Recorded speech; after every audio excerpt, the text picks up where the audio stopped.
Good morning. I'm calling this meeting of the House Early Childhood Finance and Policy Committee to order. I'm Representative Dave Pinto, the chair of the committee. Welcome to members of the public who are joining us. I want to direct your attention to our committee website, where you will find information about the meeting, including an agenda and materials that support the bills that we're going to be hearing, etc. This meeting is being held pursuant to House Rule 10.01, which allows for virtual meetings of this type.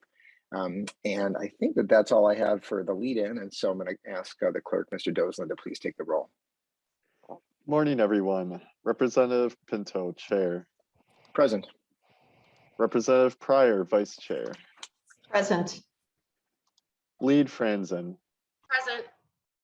Representative Bennett. Present. Representative Bolden. Present. Representative Daniels. Present. Representative Davnie. Representative Davnie. Representative Demuth. Present. Representative Jurgens. Jurgens present. Representative Cotiza-Wattoon. Present. Representative Morrison. Morrison present. Representative Wozlowick. Wozlowick present. And Representative Wolgamott. Thank you. We have a quorum. And thanks, Mr. Dozland, and thanks all. So we have a set of minutes from March 1st of 2022. So I'm going to ask the Vice Chair, Representative Pryor, to move approval of those minutes. So moved, Mr. Chair. Thank you, Representative Pryor. Any additions or corrections, members? I'm not hearing any. All in favor of approval of the March 1st minutes, please say aye. Aye. Any opposed? So not hearing any, those minutes are approved. The motion passes. Thank you, Representative Pryor. So members, we have three bills up today to work our way through. The first, actually, I think the first two, in fact, two of the three are from Vice Chair Representative Pryor. And so Representative Pryor, I invite you to move to bring House File 3701 before the committee. Yes, Mr. Chair, I'd like to move House File 3701 to be before the committee. Thank you. And Representative Pryor, and members, I should probably note this bill is going to need to go to Education and Finance, but I believe, Representative Pryor, that you have an amendment that still needs to be worked on. So the plan is to discuss it today. We'll have testimony, et cetera, but it sounds like there's just a bit of cleanup that needs to be done, and so we'll expect to bring the bill back up pretty soon for a vote. Is that correct, Representative Pryor? Oh, perhaps not. And Oh, I'm sorry, I have the wrong bill. Yeah, I'm mixed up. Thank you. It's the next one, yeah. That'd be the other bill. Thank you so much for correcting me. My apologies. So this bill is all set, but I think the plan is to include it in a possible budget bill. So anyway, Representative Pryor, if you can describe the bill, and then we'll move on with the testimony. Thank you. All right, thank you, Mr. Chair. So what we have before us is House File 3701, and this is a bill supporting some changes that need to be made in statute coming from Department of Human Services, a number of different points that policy changes that need to be made. So I can just at a high level talk about these points and these areas. The first one is safe sleep, and this comes from a safe sleep work group, and it aligns statutes with the American Association of Pediatrics recommendations and provides clarification on safe sleep practices. Another area is childcare regulation, modernization, pilot project authorization. So that was a lot of words, but just briefly, we did in 2021 fund modernization for our statutes relating to childcare licensing center at both child home-based, family-based, and centers. So this modernization, as we roll out the recommendations, there'll be pilot projects that are using the new risk-based violation system. So in order to make sure that we can do these pilot projects, we need to make a couple updates in our statutes to go with that. The next area is the special family childcare, and that's just some clarification in those statutes. And finally, there's a review of the annual reviews and those requirements. That's just, again, some minor tweaks to statute right now to bring things up to date. And I would like to now turn this over to testifiers for further details about these different areas. Thank you, Representative Pryor. And I should note, I believe this bill was brought, is an initiative of the administration of DHS, correct? Okay. That is correct, So, sir. okay, good. Thank you. So then we'll hear from folks from there. So Mr. Zempel, I think you're up first. So please identify yourself and proceed. Thank you, Mr. Chair. Chris Zempel, Legislative Director for Operations with the Department of Human Services. And first, I'd like to thank Representative Pryor for authoring our bill. As Representative Pryor mentioned, there are 4 main sections to the bill. That first section was the safe sleep changes to statute. This coming out of an informal working group over the past few years that included stakeholders, the Department of Health, the Department of Human Services, counties, and tribes to really help provide clarity for those providing care to children about what products can be used for safe sleep. This language is waiting on an amendment. We are working on a culturally specific definition, and we're waiting for those stakeholders to bring us that language. So that'll hopefully be coming soon, Mr. Chair. Okay, thank you, Mr. Zempel. Yeah, more further from you? Absolutely. And so getting in a little bit deeper on the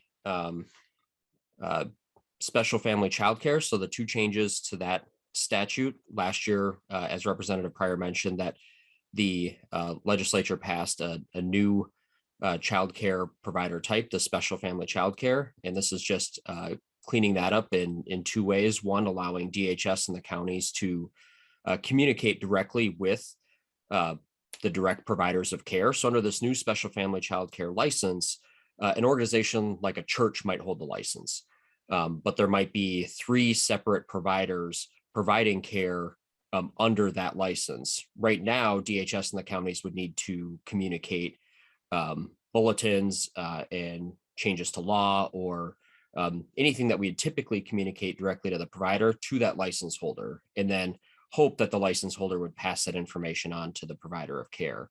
This change would allow us to communicate both with the license holder and directly with that provider of care in each of those separate programs under this license. It also requires that these primary providers of care have the same level of training as family child care providers. Right now in statute, it's not clear that they would need that same level of training. So this is just bringing that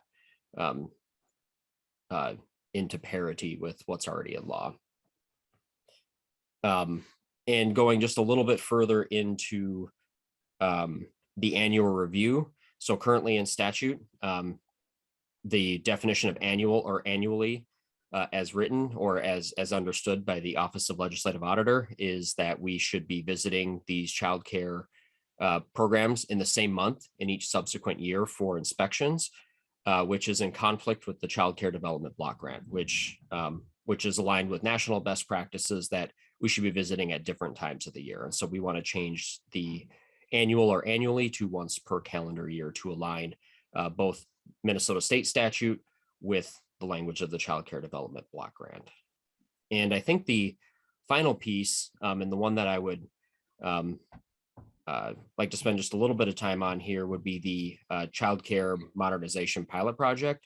So this really is just giving DHS the ability to carry out what the legislature passed last session and allow us to run these pilot projects, which are incredibly important to testing out the new models that the legislature has charged us with developing. Without this language, we'll be unable to try out the new childcare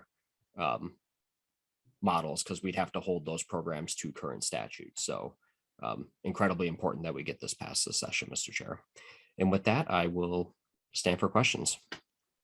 Okay, I think if we have any quick clarifying questions, members, please raise hands, but otherwise we do have a second testifier from DHS, and we'll be able to have more time for questions at that point. We'll have Ms. Dodson. I did want to note before we do that, just that Representative Dabney was not quite on during the roll call, but joined us right after. Just want to note his presence. But Ms. Dodson, if you can please identify yourself and proceed. There we go. Thank you, Mr. Chair. My name is Alyssa Dotson. I am the Division Director or Deputy Inspector General for the Licensing Division. And I don't think I have anything additional to add to Mr. Zempel's testimony here for those, but I am available for questions or clarifications as well. Okay, thank you, Ms. Dodson. We did have one public testifier sign up. I don't believe that she's on. I'll just say her name is Cunningham. If you are, please unmute. But otherwise, we'll see if she hops on before we finish up here. But with that, I think we're ready for any questions from members about this DHS proposal regarding childcare regulations. Anybody have anything? Looking for any hands? I am not seeing anybody. So there we go. I guess I'll just confirm. It sounded like from what Mr. Zempel said that there will be some adjustment to the language coming. The plan is to lay this over. And so I guess, Mr. Zempel, I just ask you to keep in touch with Representative Pryor and with the committee regarding that. Well, we can, assuming this moves forward in a budget bill, we can incorporate that change at that point. So Representative Pryor, Mr. Zempel, anything you want to add on that? No, just want to thank you, Mr. Chair, and we will definitely keep in touch with Representative Pryor. Okay, good. Representative Pryor, you get the last word as usual, if there's anything you want to add. No, Mr. Chair, I think that we covered some changes in statutes that are needed, necessary, and look forward to seeing the final words on the amendment and that the bill would be included. So excellent. Thank you so much, Representative Pryor, and to the really hardworking folks at DHS. We appreciate your work. And so with that, House File 3701 is laid over for possible inclusion in a committee budget bill. And we will move on then to the second bill, the one I mentioned before, Representative Pryor. So House File 3485, and I invite you to move to bring that before the committee as well. Yes, thank you, Mr. Chair. I would like to bring forward House File 3485. Okay.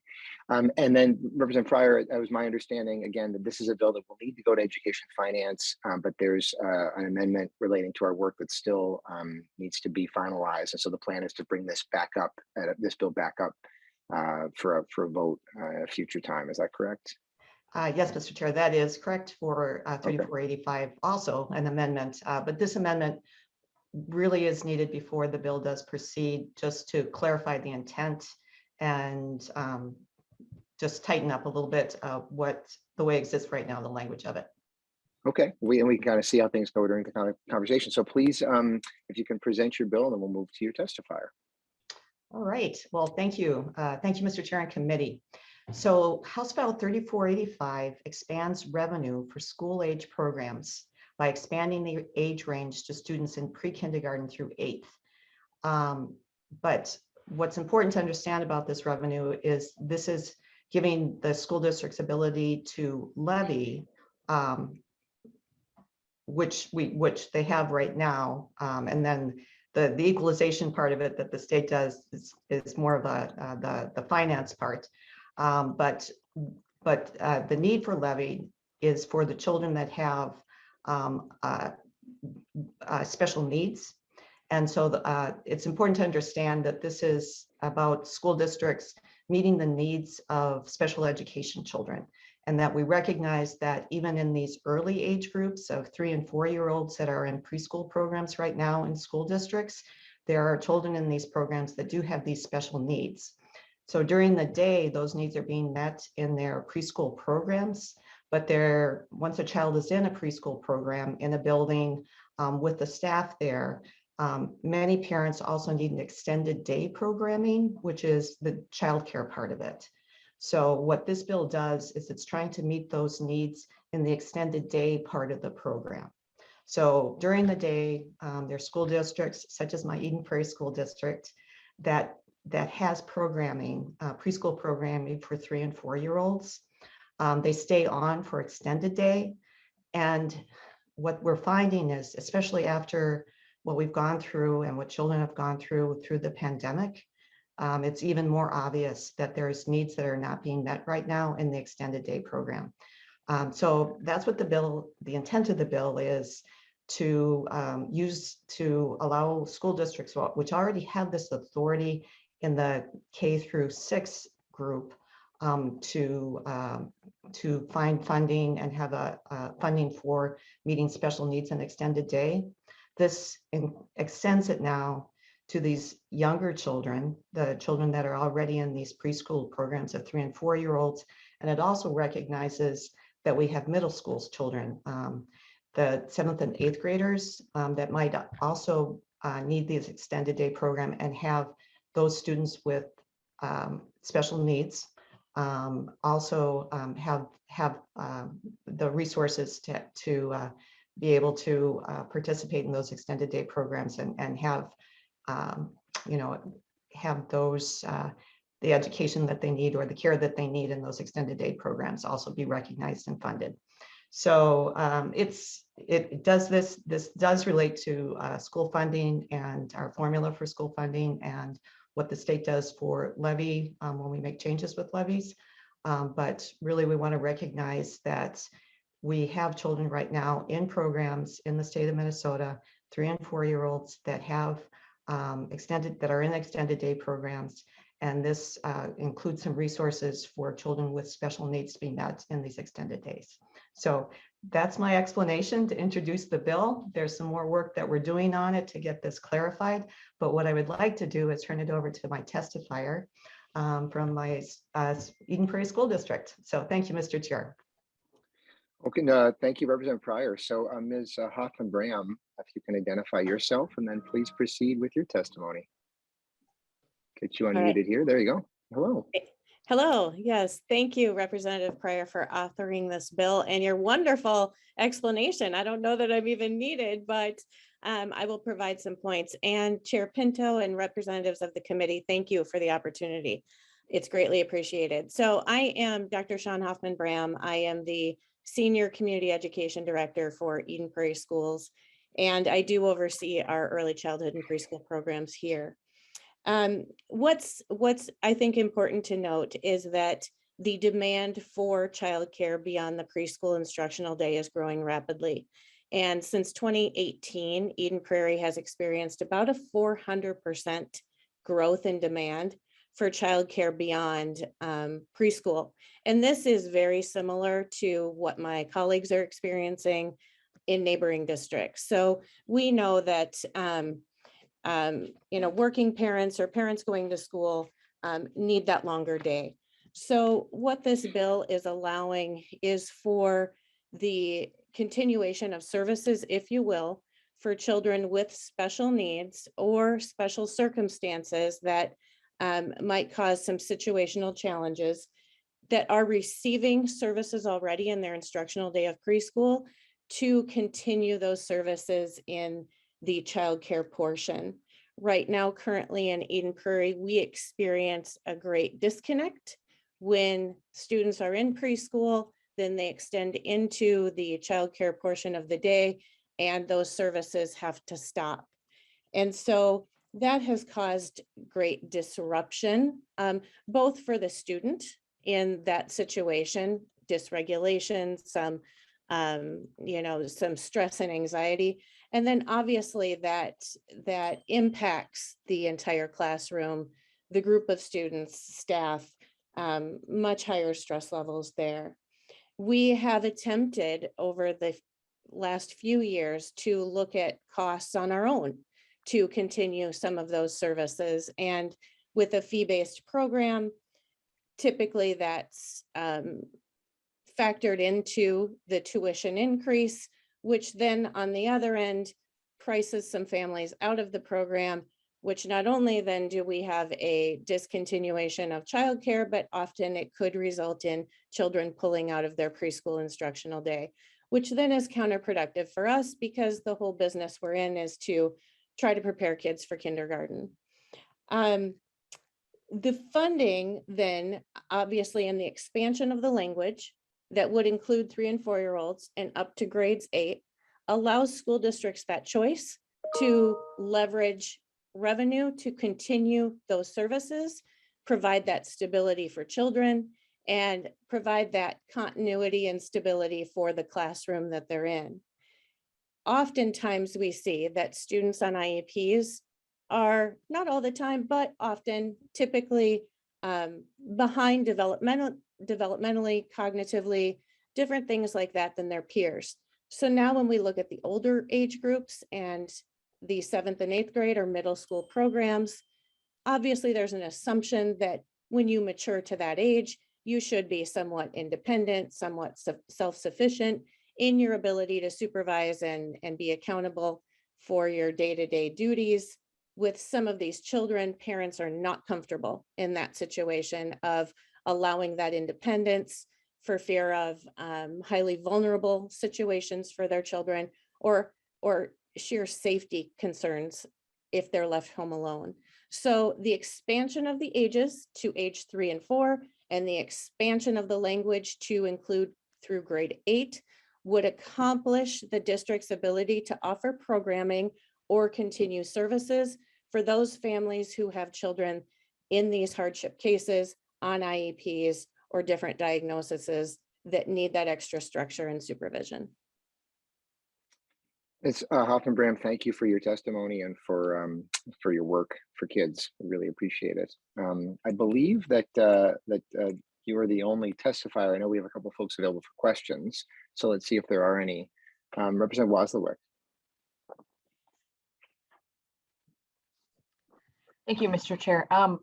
Maybe Ms. Hoffman-Bram can answer this question. I know I work in a school-based childcare program, and I sort of know what it looks like for some of our kiddos. But can you talk a little bit about what that provision of services actually would look like in the childcare program? So, you know, we know that we have special education staff that help and paraprofessionals. Can you just give us an idea of what that would look like to continue those services into the extended day hours? Ms. Hoffman-Bram. Sure, thank you. Typically it comes in mostly the areas of extra support. So the trained support that we might need. So we have in our school district, special education paraprofessionals. There's a different qualification and different training that they have.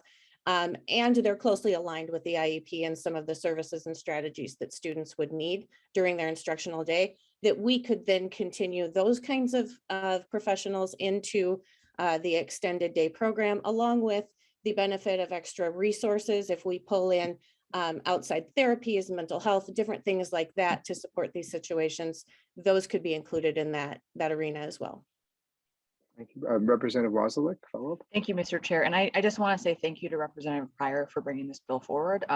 As a professional who works in a school age care program and who has worked with kids with special needs, it is a big need for our programs to be able to have the extra services and support from specially trained professionals. It can be really difficult when we don't have that training and that background. And so I just want to thank Representative Pryor for bringing this bill forward. I think it's a great idea that's sorely needed in our school age care programs. Thank you, Representative Wasilewicz. Members, any other questions or comments? Looking to see any other hands. And I am not seeing any.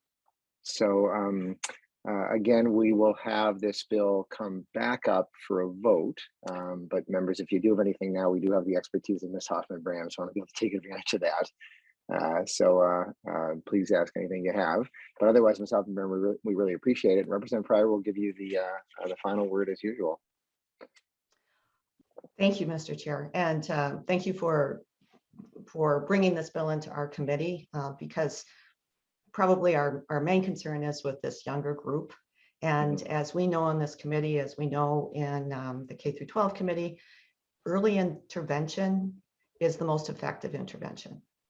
So if we know that there are children and we know that they might, as the importance of early childhood, there are children with special needs and developmental differences, and that it's up to us to be there for those kids and be providing the support and the services that they need all day long, that they're away from their parents. So I think this is a really, this can be very impactful, and it's going to have, if we can get this right in these earliest years, and this is only one avenue. I know that there's other places where children are in preschools programs and in extended day programs and care programs. We want to get to those too, but this is one area that we have right now that's coming forward and we can do the right thing for. So Look forward for more clarification and more discussion, and appreciate the consideration this morning. Thank you, Mr. Chair. Thank you, Representative Pryor. I appreciate it. So thanks again to Ms. Huffman-Braham. So with that, the chair does lay over House File 3485 for possible inclusion in a committee. Actually, I guess we'll lay it over for further consideration, because I do expect to be moving it on. So thank you again, Representative Pryor. So then, members, to our third bill of the day, we're moving along, House File 3622. This is Representative Wolgamott's bill, and Representative Wolgamott, I invite you to move House File 3622 to place it before the committee. We're having trouble here. Yeah, Representative Wolgamott, we're not able to hear, at least I wasn't able to hear you. Okay. No. Oh, there you go, getting better. You're a little bit. Yeah, it's quite distant. You're kind of at the end of a tunnel. I don't know what the challenge, what the problem is. Would you like me to call it on my phone, Mr. Chair? I wonder if that would be better. Yeah, it's pretty hard to hear otherwise. Yeah, that's okay. We can take, we'll Okay. just take a quick pause. Yeah, no problem. That's fine.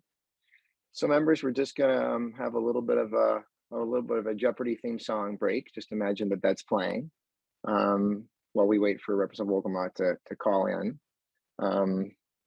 Because otherwise it sounded like he was joining us from the end of the tunnel, and we don't want to be making legislation that way. So no problem. All good. So, and for members of the public, we are currently just waiting for our bill author. Oh, there we go. Bill author's calling in. So we'll hopefully have him on momentarily and have a good sound connection. We are ahead of schedule, so that's a good thing. No problem. All right, we're going to see if we can hear Representative Wolgamott. Can you hear me now, Mr. Chair? Can hear you quite well, Representative Wolgamott. Excellent. Yeah, so Okay, thank great. you. Well, Good stuff. So invite you to move House File 3622 to place it before the committee. excellent. Well, thank you very much, Mr. Chair and members. Before we get going, that is my motion. Okay. And I would like to, I also have an oral amendment to offer, Mr. Chair. So why don't you describe it, Representative Wolgamott? We usually have an amendment deadline, so we can maybe hear exactly what it is. I may consult Representative Franson to see what she thinks about allowing you to make it. I think that's what our rules provides, that I can waive, but in consultation with minority leads. Let's see what it is. Well, thank you, Mr. Chair. It's a technical amendment on line 1.18 to delete everything after family education on that line. So it would be striking 4 words or early childhood education. It's just to try to better reflect the scope of the bill. Okay, so this is a bill about early childhood. Actually, why don't you, if you can, so the bill relates to early childhood family education, and so this would require that the staff member in question have a valid license as a teacher of parent and family education, and setting aside early childhood education because the focus is parent and family education. Is that correct? That is correct, Mr. Chair. We just want to be very clear about what the focus would be. Focusing on family education only. We felt that the or early childhood education was too broad. Okay, I may ask Representative Franson, I don't know if you were able to hear any of that, but if you would be okay with accepting that amendment at this point.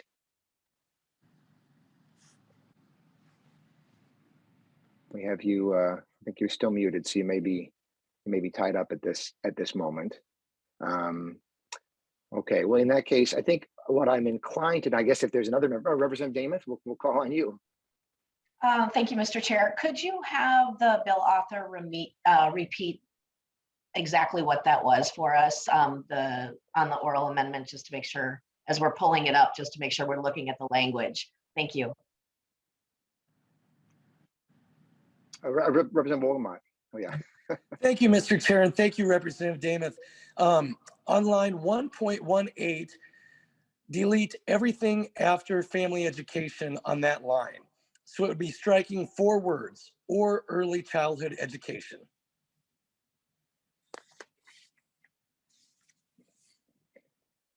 And confirming this is simply to put the bill in the form the author wishes. It's just the complicating factor is just that we didn't have it in advance. So correct. I just want to make sure because of that, to give the minority a chance to just consult. So Representative Dameth, you still got your hand raised, and I don't think we have Representative Franson with us, so I'll invite you to share your thought, though your hand is back down again. Oh, so- I'm here. Sorry, we're having a little technical difficulties. Oh, yeah, no, But no no. problem. Representative DeMuth can continue. Okay. Representative Dameth, you've been handed the baton. So any comment? Otherwise, I guess I'm inclined to allow it. It does seem like a technical change. It's just to allow the author to put it in the form he wishes. But Representative Dameth, anything further? No, that's fine, Mr. Chair. Thank you. Okay. Okay, great. Well, then in that case, we will waive the amendment deadline. So Representative Wolgamott moves to amend House File 3622 to delete the words "or early childhood education" on line 1.18. Is that correct, Representative Wolgamott? That is correct, Mr. Chair. Thank you. Okay, and any discussion to that amendment? Any further discussion, I guess you should say. So hearing none, I think, and I'll confirm as well, Representative Franson and Representative Dameth, if we're okay with a voice vote on this. I would think so. I see Representative Dameth nodding. That's So correct. Franson, okay, thank you, Representative Franson. So all in favor of approval of that amendment, please say aye. Aye. Any opposed? Okay, thank you, members, very much. So that motion passes and those 4 words are stricken. Representative Wolgamott, you have the bill in the form you wish, and so please present it. Well, I sure appreciate that, Mr. Chair and Lead Franson and committee members. Well, yes, I'm here to present this bill to allocate 2 MDE staff positions to support early childhood family education work throughout our state. These staff positions will come out of existing funding from up to 2% of each district's early childhood family education aid. Early childhood family education, or ECFE, has been in existence in Minnesota for over 45 years and is available in all 327 school districts and 87 counties. ECFE parent educators provide support and empowerment to parents and families and educators. MDE positions will help support ECFE providers in their critical work. We're seeing significant demand for this.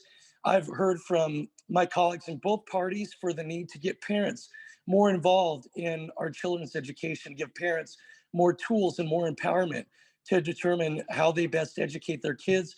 Mr. Chair, that's what this bill does. Parents, grandparents, caregivers from all over Minnesota will benefit from these educational opportunities. I've also heard in discussions with members of the committee that there are concerns that we would be taking dollars intended for education and giving it to the department.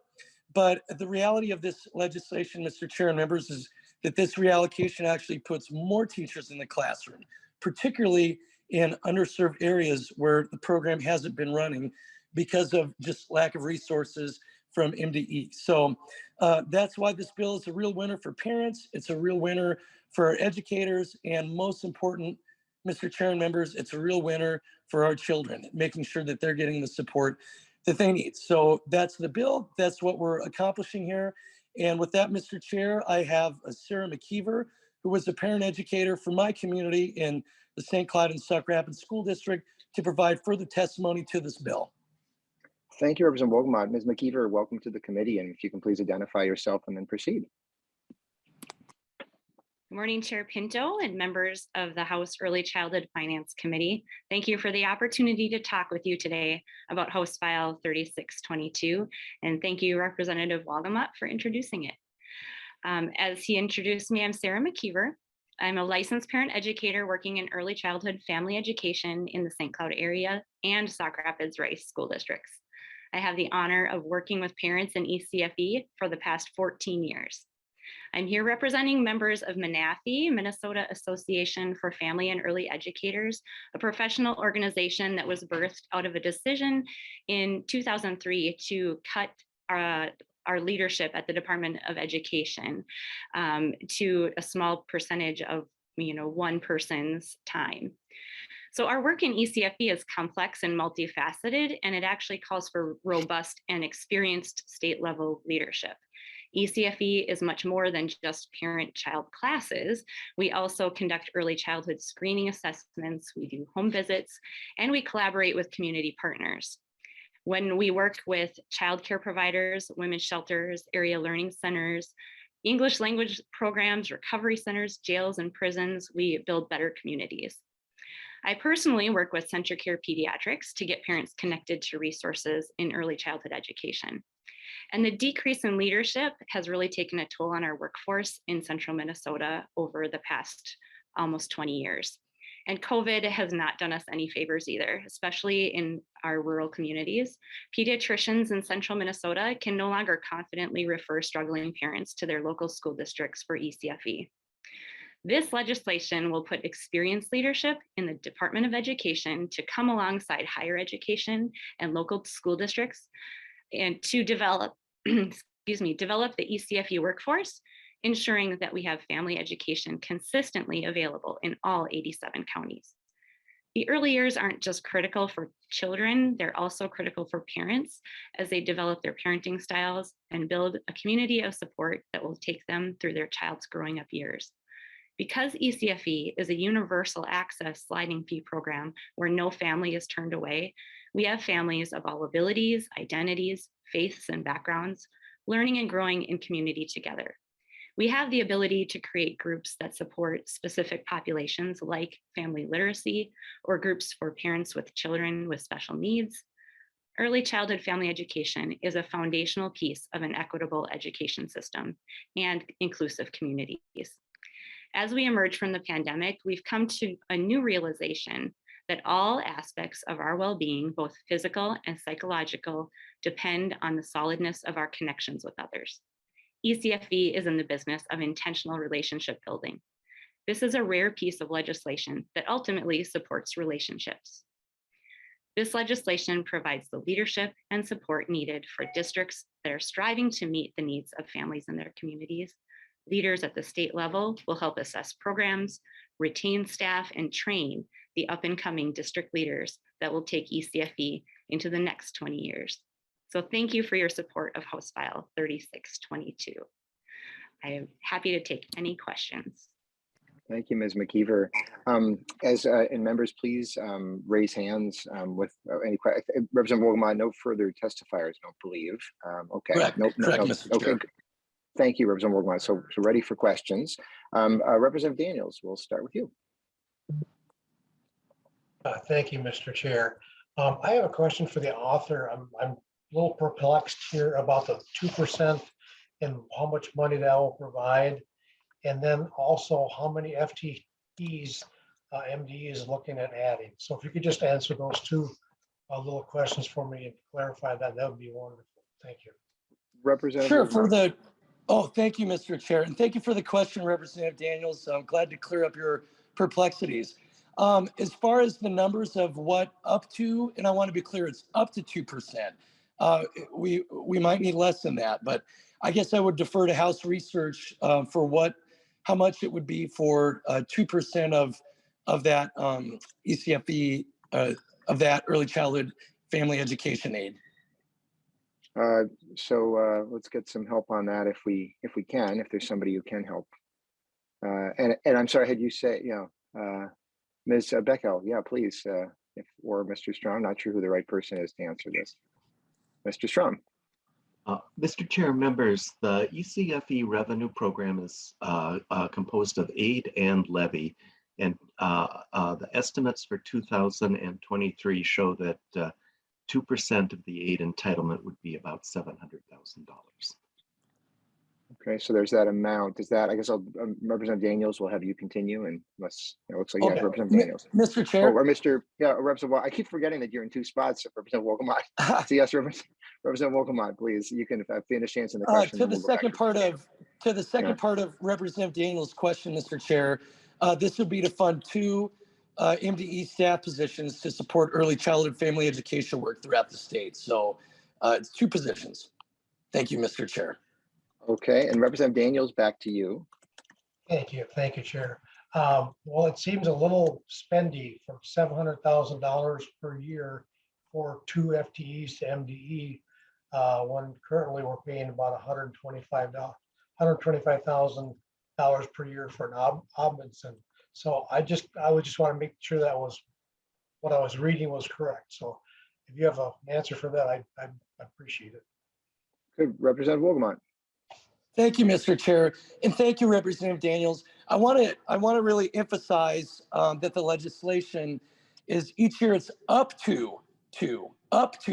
So not the full 2%, up to 2%. I would anticipate that you are correct, that we will not be using the entirety of the 2%. That's why I want to be very clear that it is up to 2%. Thank you. Thank you. Representative Daniels, anything further from you? One Right. last thing then, when I'm reading the bill and the summary and everything, it doesn't say that in the bill anywhere. So if people read the bill and there's a $700,000 per year and go to two FTEs, that's going to raise a lot of eyebrows. So maybe some language changes need to be done, and I'd certainly be open to helping you do that, or making any changes that you need to make. That's all I got for you, sir. Thank you, Representative Daniels. And maybe just before I move on, I'll just note it says for operational expenses as well. So it's not just for salaries and benefits, but operating expenses, maybe operational expenses, maybe I will ask this, pardon me, to the next person in line, but just Representative Wolgamott, could you just describe, or Ms. McKeever, what kind of operational expenses those would be? Ms. McKeever, perhaps? Mr. Chair? Yeah. Thank you. There's so much that they could do with those operating expenses, from providing training for district leaders and teachers and state level marketing. I look at the Help Me Grow program and how we have billboards all over the state that encourage parents to do early intervention, and what could happen if we could let people know more about ECFE and the resource that it could provide their families.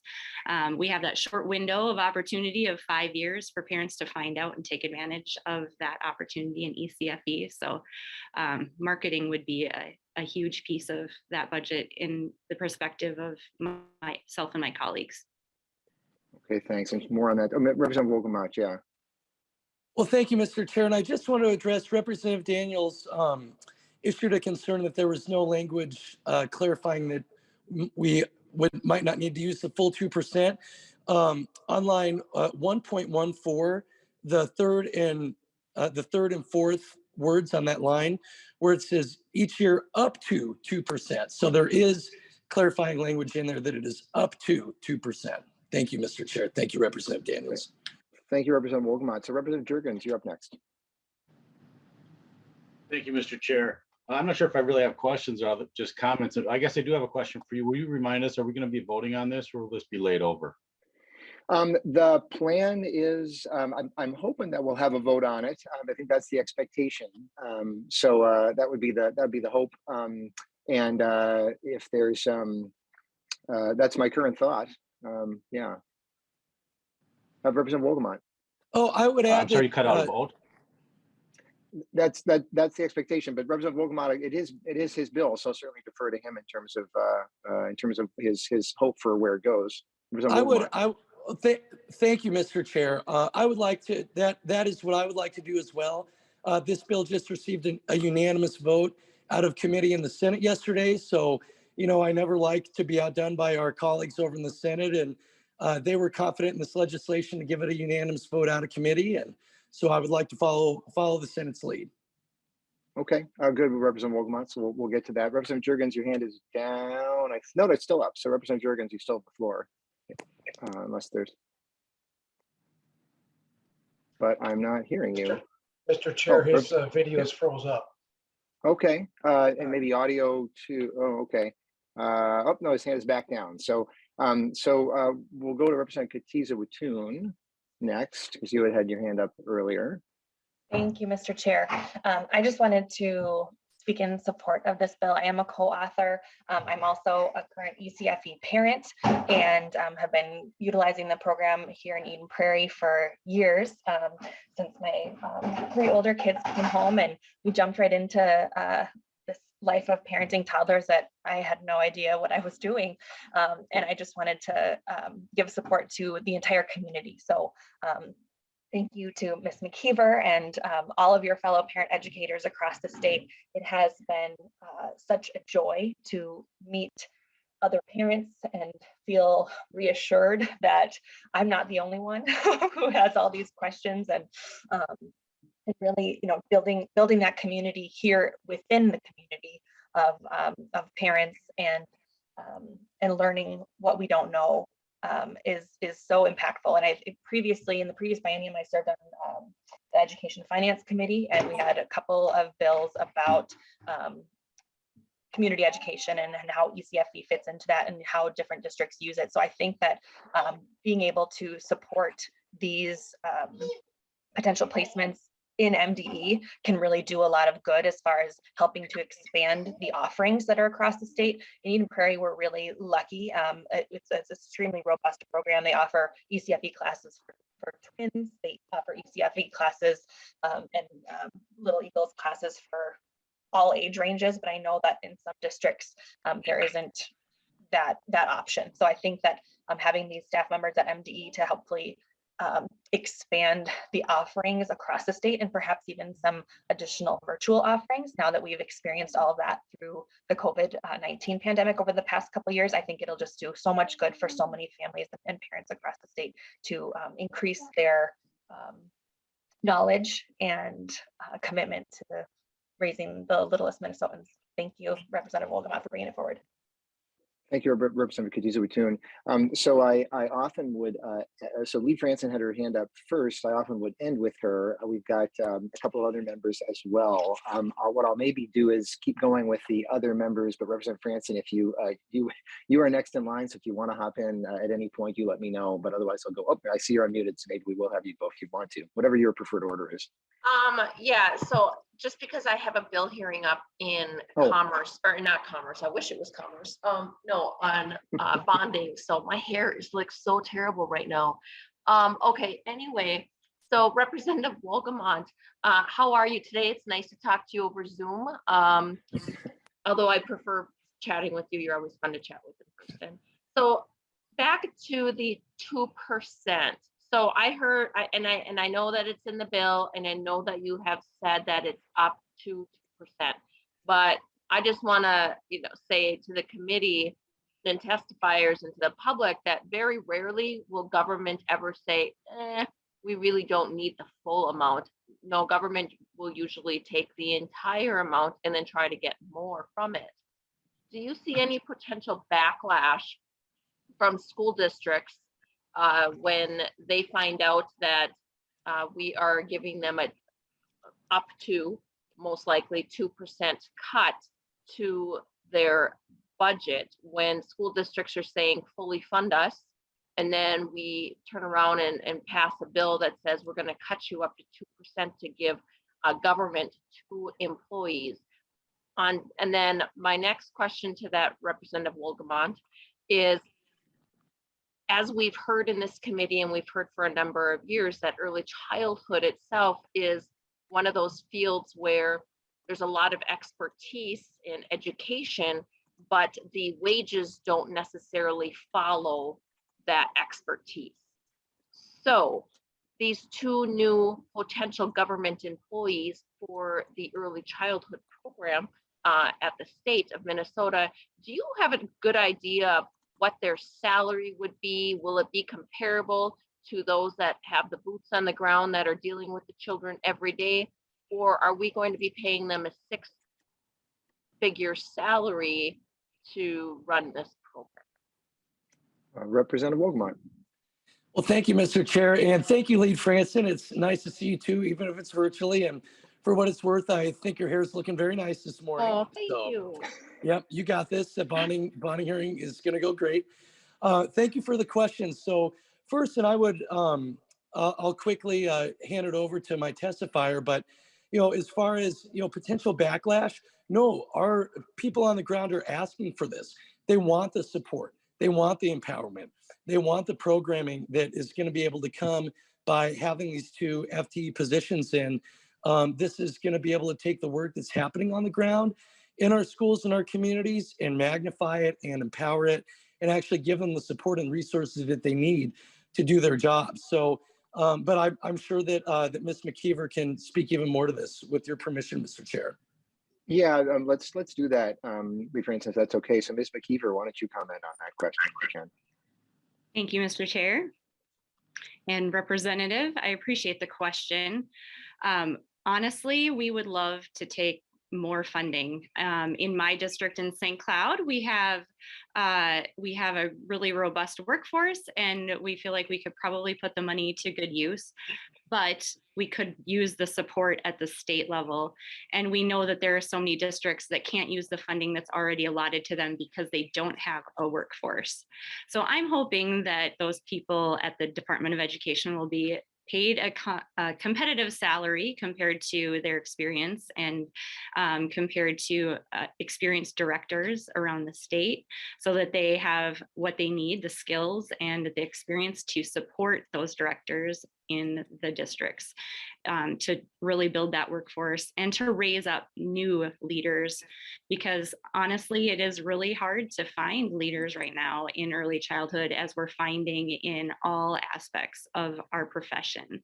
So this is just really important to all of us who are working in the field, to have someone at the state level who's really got our backs. So we appreciate you taking the time to hear us. Thank you. And Representative Franson, one thing that I think is true is I think something like a third of districts are not using the funds because they don't have people in place. Like I think they're actually unused funds right now because there's not the support. I could be wrong about that, and we could get that clarified if you have the floor, so you can take it wherever you want to. But I think right now that's the case, that actually a lot of these funds are unused because of the lack of support. But Representative Franson, I'll direct it back to you. So, and so I'm just kind of curious, instead of taking money from the schools itself, why not just use new money? If I recall, so speaking to one of the ECFE lobbyists, that the state used to fund, used to have two people, I believe it was two people, funded through MDA, and over the years it's transitioned to less than one person really handling these issues. So if at one point the state was doing this without this 2% funding, why not just pass legislation and utilize new funding for the program, instead of, while you're saying that this is wanted, I don't know if every school district wants it, or possibly just the political ramifications of so-and-so voted to cut education funding without telling the whole story. It's because the school districts themselves want the cut. Maybe I'll just note, Representative Franson, I've been hearing about this for quite a while, and as you can imagine, I always want new dollars flowing in early childhood every which way I possibly can, and I've asked that very same question. And I think that part of it is that, as you're well aware, there often is resistance to spending new general fund dollars. I mean, I think we have many colleagues in our legislature who say, hey, the state is already spending enough money, and I suspect that part of the thinking is, let's use funds let's see what we can do with the existing funds. So I suspect, but I'll allow Representative Wolgamott or Ms. McKeever to jump in on that. Representative Wolgamott? I'm sorry, Mr. Chair, what was I cut out of my phone a little bit. Would you mind just repeating where we were at? I'll let Representative Franson, you can if you want. I'll let you, you want, or I can paraphrase your question, whatever your preference. No, go ahead and paraphrase it. You have such an I'm going to give it way. I'm going to give it a try, which is basically, Representative Wolgamott, why would we not have, why not have new dollars go to this? Why take existing money that potentially would have gone to districts? In fact, that's the way it's written, and redirect it to the agency. Instead, why not have new dollars be spent on this? I think, Representative Franson, am I describing it accurately? So eloquently. Well, thank you, Mr. Chair. Lead Franson, if you want to author a bill to do that, I'll certainly take a look at it and would be willing to co-author that with you. I'd love to get all kinds of new money heading into early childhood education. However, as was mentioned, this seemed like a very reasonable way to be living within our means, to kind of be reallocating money that is already there, that in many cases isn't used because we need more support, because we need more empowerment. So, if you want to, have this huge bill of lots of new spending for early childhood, I'll be be more than happy to talk with you about it, open to signing on. But the scope of this legislation is to be within our means, to take money that is already dedicated and try to put it in a different direction to fit needs that our educators and our parents are facing right now. Representative Franson. I am see you. so, Yeah, yes, please. Chair Pinto and Representative Wolgamott, I am just loving your fiscal restraint comments right now, and I hope to clip those and be able to use them later on for our benefits. But thank you for indulging my questions, Representative Wolgamott and Chair Pinto. I got to drop off and go to Okay, capital investments. Best of luck on your hearing, Representative Franson. Thank good you. Stuff.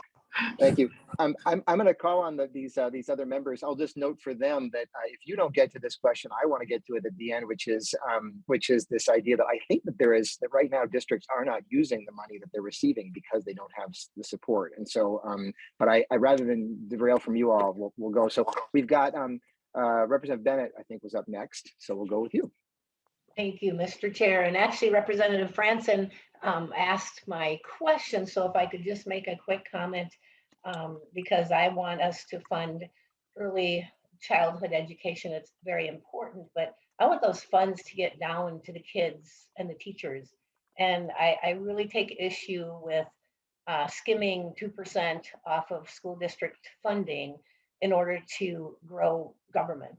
And especially at a time, Mr. Chair, and to our bill author, especially at a time when we have higher costs and this terrible inflation, and then we're gonna say, we'll give you this funding, districts, but we're gonna skim 2% off so that we can fund our agencies more. And then not only that, but it just continues to grow government. I feel like if we're gonna fund FTEs, and that's a whole different discussion, that should be a separate funding stream, because 2% then every year that grows because it's a percentage. And I take issue with that, and because of that I wouldn't support this bill, even though I do support getting funding down to kids and teachers. So thanks for letting me say that. My question was already discussed when Representative Franson asked that. Thank you, Representative Bennett. I think Representative Wolgamott has just a comment in response to your comment. So Representative Wolgamott. Well, thank you very much, Mr. Chair, and Representative Bennett. I take your issue to heart. You know, I want to be clear. You're talking about growing government. This is not a new appropriation. This is simply taking existing money and putting it into a better spot. And I want to re-emphasize that due to lack of support, many of these districts aren't offering any kind of programming, and these funds are sitting and going unused. So rather than having funds that are just sitting there and not doing anything, inefficient government, we're sort of taking this, putting it towards a better, more efficient spot. And instead of growing government, we're actually making government more efficient. To use your terminology on your playing field here, we're going to make sure that these dollars, instead of just sitting there going to waste because they don't have the support, we're going to take these dollars and we're going to make sure that they are going to educators in the field, that they're empowering parents, empowering grandparents to take the reins and really, have a say and have an impact in their kids and grandkids' education. And I'm sure I would, that Ms. McKeever could even further illustrate my point if you would like her to, Mr. Chair. But again, we're not growing government, we're making government more efficient, we're empowering parents with this legislation. I'm inclined to keep moving on. Representative Bennett, absolutely. Can I just make one comment, please? Please, of course. So, and Representative Wolgamott, I appreciate your discussion and so on, but I've got to say I respectfully disagree that taking money from school districts, the kids and the teachers, and sending it up to a government agency is somehow a better thing. I'm not sure the schools would agree with that totally. Part of the problem is they need to have that funding to be able to pay their teachers more. Let's get more of that funding down there. And let the districts deal with that. I don't know. Again, skimming 2% off is just, we're cutting funding from schools to pay for these full-time positions in an agency. And I really take issue with that, but thank you. I'll stop my argument. Thank you, Representative Bennett. We'll go quickly to Representative Wolgamott. Just a reminder, I suspect we'll have questions possibly on similar lines from the other questioners, but Representative Wolgamott, briefly on that. Yeah. Thank you, Mr. Chair. Very quickly, again, I want to be clear that this reallocation actually puts more teachers in the classroom, particularly in underserved areas where these programs haven't been running because of the lack of support and guidance. So this isn't taking money out of the classrooms. This is going to put more teachers into our classrooms. Thank you. Thank you, Representative Wolgamott. Before I move on to other questioners, Ms. McKeever, towards the end, you'll get a chance to provide sort of the on-the-ground perspective on some of these questions. I'm not going to call on you now, but sort of give you that heads up that I'll be calling you shortly if the other questioners don't, to just sort of provide your, as the person who's doing this work. But let's move on to Representative, I think both Representatives Damath and Jurgens had asked previous questions, but I think everybody whose hands is up has done that before, so we're going to go to Representative Damath. Back to you then. Thank you, Mr. Chair. And this is going to be my first question on this, as opposed to I'm just sorry. when, no problem. I'm Just when sorry, we were but talking about the oral amendment was the only time. I'm but sorry, happy please go on. Thank you, Mr. Chair. And thank you, Representative Wolgamott, for bringing this forward. I think this is a very important discussion. As a parent, a number of years ago, my family benefited from ECFE, both me as a parent and then also my children at the time. And I'm very aware of the importance that ECFE can play in our communities. I have a number of thoughts with the discussion that's taken place, but I just want to focus on one thing at this point. That $700,000 per year that Mr. Strom noted for us, we know that's going to be tied to the formula, so that's going to grow throughout each year. And I think that's an important thing to take into consideration. I know that it's going to be used for the 2 FTEs and potentially marketing, whatever else is needed to grow this program. But I want to make a comparison for the committee and for the public that may be watching. So we're talking about $700,000 up to, let me clarify, up to $700,000 per year coming from our programs back into to MDE to run this. But using the example of the ombudsperson for family child care, which I'm hoping any day we're going to hear that that position is filled, that has not been filled yet to my knowledge. We only allocated $499,000 for over 4 years. So a family child care ombudsperson, which we know is incredibly needed, that's going to be a statewide position to help our family child care, only about $125,000 per year. So using that as a perspective, I think that's an important thing to keep in mind. I am of the feeling that if we know this position for ECFE is important, I think we could find that within the MDE budget instead of taking from our schools. And then the last actual question that I have for the bill author, Representative Wolgamott, you have said that this is going to result in more educators in the classroom. It was also alluded that we know a number of our schools aren't even using these funds for early childhood. So along with Mr. Chair, I would like to know which schools are not and why not. But Representative Wolgamott, how specifically, when we're pulling funds away from school, will this result in more educators within the classroom? Representative Wolgamott. Well, thank you very much, Mr. Chair, and thank you for the question, Representative Damath. This is going to get more teachers in the classroom because it is going to provide them with the support and the tools and the resources they need to be successful and stay in the classroom. Right now, we're seeing severe teacher shortages throughout every corner of our state, particularly in underserved areas where it's tough to be a teacher. Our kids are facing a lot of challenges. They're inflicting those challenges on their teachers. By having these ECFE programs, by having these two positions and being able to fund the operational costs, they're going to be able to provide support, not just in the Twin Cities and metro area, but in our region, Representative Damath, in St. Cloud, and in the Cold Spring, Ricori area. We want to be able to support teachers in every corner of our state. And yes, that is going to take some resources and there will be some operational costs, but we want to make sure that we are able to provide educators with support in all 327 of Minnesota's school districts in all 87 counties. So by providing them with the tools and the resources and support that they need, it is going to get more teachers in the profession, and it is going to be able to retain more teachers. But again, I'm sure that my testifier, who is actually on the ground, can shed further light, Ms. McKeever, on how this is going to support teachers, how this will get more teachers in the classroom, how make sure that we get teachers serving particularly in our underserved areas. Representative Demuth, if that's okay with you, maybe it is time to bring in Ms. McKeever. I see you nodding. So yeah, Ms. McKeever, can you come in response to Representative Demuth's question? Thank you, Chair Pinto, and thank you, Representative Demuth. It is really a complex system, and we have very few people who really understand the complexity of the work that we do. And it's been hard since COVID, especially. A lot of our really experienced educators and leaders in our field have retired in the last couple of years because it's challenging. We work with really stressed families, and that takes a toll on our workforce. And there are some really amazing things happening, especially in some of the metro districts.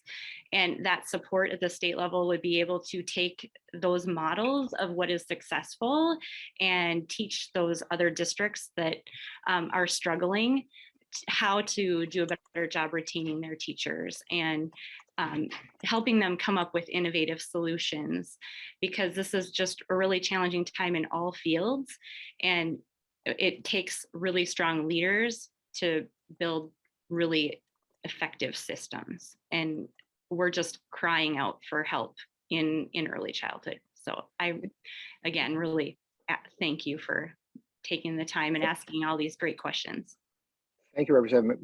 Thank you, Ms. McKeever. And I'll maybe note, Representative Demuth, as I said it back to you, that it is notable to me, I guess, this is not a request coming from the administration. This is coming from ECFE teachers themselves, who've been at this for quite a while and have been kind of desperate to get back to what they had before the cuts in 2003. But Representative Demuth, you still have the floor. Thank you, Mr. Chair. I appreciate the, first of all, Ms. McKeever, I appreciate the work that you do. And I just want to be clear with that. And then also the testimony and the answers that you've given. I'm still seeing this situation a little bit different in the approach, not taking away of the importance, but I'm seeing it from a little bit different viewpoint. That is all that I have for at this point, Mr. Chair. Thank you. Okay, thank you, Representative Demuth. I think Representative Katiza, we're going to call on you, and then Representative Jurgens. Representative Katiza Watoon. Thank you, Mr. Chair. And I just wanted to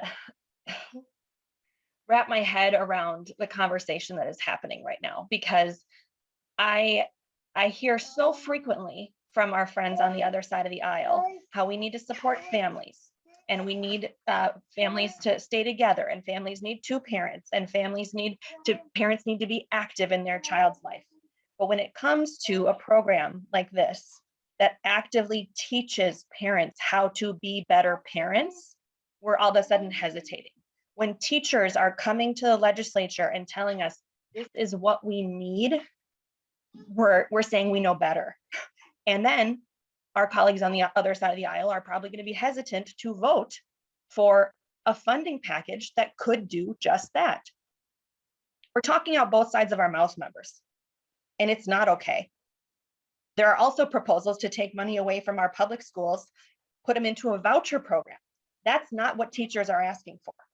So when teachers come to us and tell us what they need, we need to listen. Early childhood educators are supporting the families and caregivers of our littlest Minnesotans. These kids are the future of Minnesota. We need to uplift them, support them, and give them what they are asking for, because that is how we build a better future for every child in the state of Minnesota. Thank you, Mr. Chair. Thank you, Representative Katiza Watoon. I'm going to call on you, Representative Jurgens. Representative Dabney had not spoken before, and for you, it's a follow-up question, but I'll grab you as long as I noted you. So, Representative Jurgens. Well, and just Representative Jurgens, can't hear you. Representative Jurgens, I think we've lost you. At least I can't. It looks like from other people's faces they can't hear you either. So I think we will go with Representative Jurgens. I'm going to go with Chair Dabney and can get back to you for your follow-up. My apologies, Representative Jurgens. We'll hopefully get you soon. So Chair Dabney, please. Thank you, Mr. Chair, and thank you, Representative Wolgamott, for bringing this bill forward, but more importantly, bringing attention to the challenges that too many of our school districts are having in delivering ECFE services. Like Representative Damuth, I was an ECFE parent when the kids were little wee ones. And actually, whenever there was a debate between my wife and I on parenting questions, which, you know, happened occasionally, actually throughout the children's lifespans, but particularly in those critical early points, whichever of us was able to quote the early childhood educator won the debate. If only the legislature was that easy. But I'm just thinking of the attention you brought, Representative Wolgamott, and the point in time we're at, where we're hopefully coming out of a pandemic that has exposed how many of our systems are broken and failed to fully support our children, our families, and our communities over the last several years. We've stressed our education system and found where it's broke. We've stressed food access and found where that broke, but asked the schools to step in. We've stressed our healthcare system and found where it's broke. What's the commonalities? Is we've spent decades underinvesting in caring for each other and ensuring that all Minnesotans have access to what they need to thrive. And the line of argument that we just can't do it in the face of a $9.5 billion surplus, we have the resources to allow every Minnesotan to thrive. It's a choice to decide who does and who doesn't thrive. The old tapes, the old arguments about we just don't have the resources have been exposed as false. Parents today need access to this early childhood education. Bipartisanly, we've recognized the value of it in just this conversation today and any number of conversations over the years. Let's make sure that we have the leadership that we need in early childhood education, as well as the folks on the ground who are helping you figure out how to get the kid to sleep through the night or whatever it might be. Again, Representative Wolgamott, thank you for bringing a bright light on this issue. Thank you, Mr. Chair. Thank you, Chair Dabney. Representative Jurgens, I'm just in case you wanted to hop back in, we weren't able to hear your question before, and feel free to unmute. It looks like you're on the phone and *6 to get you in. So I'll just give a second and unmute if you wish to. Maybe just up, there we go, Representative Jurgens. Yeah. Thank you, Mr. Chair. Yeah, as you can tell, I apologize, but every time I try talking on Zoom, it freezes up on me, so I'm dialed in as a backup. I guess I had questions. I think most of them have been covered by some of the others, but I just wanted to point out that to me, my way of thinking, we have to go back to what's actually in this bill, and what's in this bill very clearly is a 2% cut to ECFE funding to the schools, and it sends it to the bureaucrats in St. Paul to hire 2 people. That's growing government. That's cutting spending to ECFE, no matter who asked for it. That's what this bill does.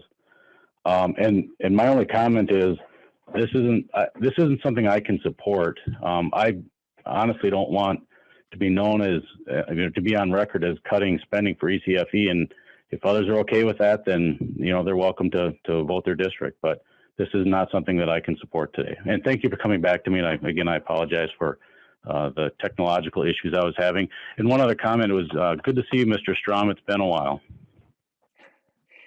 Thank you, Representative Jurgens. I don't see other hands, and what I'm going to do is I'm just going to make a comment. Have Ms. McKeever, I'd like you to speak, and then of course Representative Wolgamott, we're going to close with you. And I guess I'll ask you, Ms. McKeever, if you can, to just again explain to me and talk. So right now, a lot of funds are unused because of the fact that there's the lack of support. So that's what I've heard from ECFE communities around the state, and why they had this idea to say, let's just Let's just make this happen and put this in place. And so there's a real demand from the people doing this work saying, we need this help is what it is. But Ms. McKeever, could you just comment on that and just help explain from your perspective why this is so needed? Thanks, Chair Pinto. You know, the bottom line is that our support at the department was cut in 2003. And since then, we've seen a decline in our ability to serve families. And we want this in statute that says, this is money that's allocated for leadership that won't go away just because someone decides that they want to save some dollars at the leadership level, because it has been proven over the last nearly 2 decades through our experience that dearth of leadership is hurting our programs, it's hurting our communities, and it's hurting our parents and children in those communities. And we're just asking for this permanent change to legislation. And if our representatives from the Republican side of the aisle would like to find more funding for ECFE, that would be amazing and wonderful. But this is what we need. We need that leadership that we know we can count on far into the future, that's written into our legislation. And that is a percentage of whatever money comes to ECFE from now and into the future. So thank you again. Thank you, Ms. McKeever. Thank you so much to you and to all the advocates in this, all those who were doing this work in this space. I mean, actually, I think it's not even right to call you advocates, because what you all are is you're people who are doing this work with kids and families. And then in your extremely spare time, you're saying, please help us. And so thank you so much for coming to us, seeking that help. Representative Wolgamott, you get the final word on your bill. Well, thank you very much, Mr. Chair, and thank you, members, for the robust discussion on this legislation today. I would like to clear just a couple of things up. This is not a cut. Now, if members from the minority would like to offer an amendment to use surplus funding to fund these positions, I'd be more than open to having that conversation, and you'd be likely to get my support for that. However, we are listening to parents. We are listening to educators. We're listening to the people who are in the ground in our early childhood family education programs, saying there is a better way to use our existing funding. Please fund these positions. Please fund these operational costs so that we can better do our work. I'm here to listen to parents. I'm here to listen to educators. I'm here to empower parents to make sure that they can give their children the education that they need to succeed. That's what this legislation is about. And I want to wholeheartedly ask every member of this committee to join me and to join Senator Karen Housley and to join every single member, Republican and Democrat, of the Senate Education Finance Committee by voting yes on this legislation. Thank you for the discussion. Thank you for your consideration, and we hope to earn your support to empower our parents and educators. Thank you. Thank you, Representative Wolgamott. I promised Representative Jurgens earlier a vote, and so we'll get that. So I think, Representative Wolgamott, we need to have you amend your motion to refer House File 3622 to be re-referred to the Education Finance Committee. And so if I can ask you to please to invite you to make that amendment if you wish. Yes, Mr. Chair, that is my amendment, and I would like to move it right now. Okay, or we're just allowing you to amend your motion. And so that is my motion is amended, and I would like to move it right now. Thank you, Representative Wolgamott. And just to clarify, because this relates to the levy, that's why we're sending it through. Plan is to send it through there. So I don't see any further hands with questions or discussions. We had a really robust one, which is great. And so at this point, I'd ask Mr. Doslin to please take the roll. Representative Pinto, Chair. Aye. Pinto, aye. Representative Pryor, Vice Chair. Aye. Pryor, aye. Lead Franzen. Representative Bennett. No. Representative Bennett, nay. Representative Bolden. Bolden, aye. Bolden, aye. Representative Daniels. Daniels votes no. Daniels, nay. Representative Davnie. Dabney, aye. Davnie, aye. Representative Damath. No. Damath, nay. Representative Jurgens.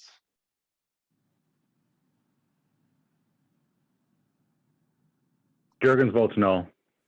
Jurgens, nay. Representative Cotiza Wattoon. Katiza Batoon, aye.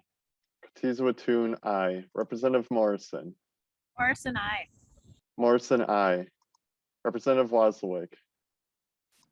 Wozlowick, aye. Wozlowick, aye. Representative Wolgamott. Wolgamott, aye. Wolgamott, aye. The vote results in 8 ayes, 4 nays, and 1 absent.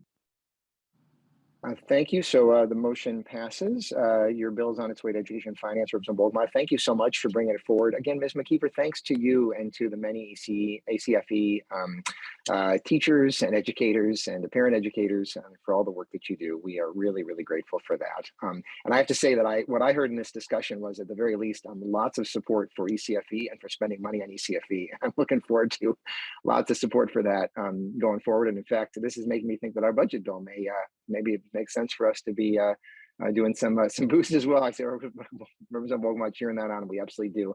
And in the meantime, I'm really glad that you're going to have we've taken a step forward and having you have the support that you're requesting. So thank you.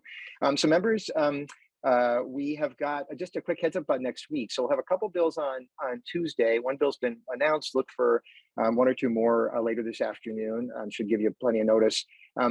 A week from today, the hearing on Thursday, March 10th, we will be receiving the report on early childhood governance that's been prepared by MMB.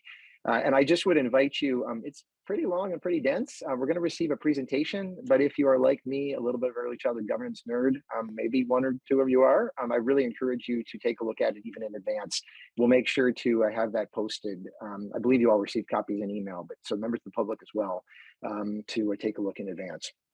I don't see anything else, any hands or otherwise. So thanks so much for a great discussion, and we'll look forward to seeing you next week. With that, our meeting is adjourned. Thanks.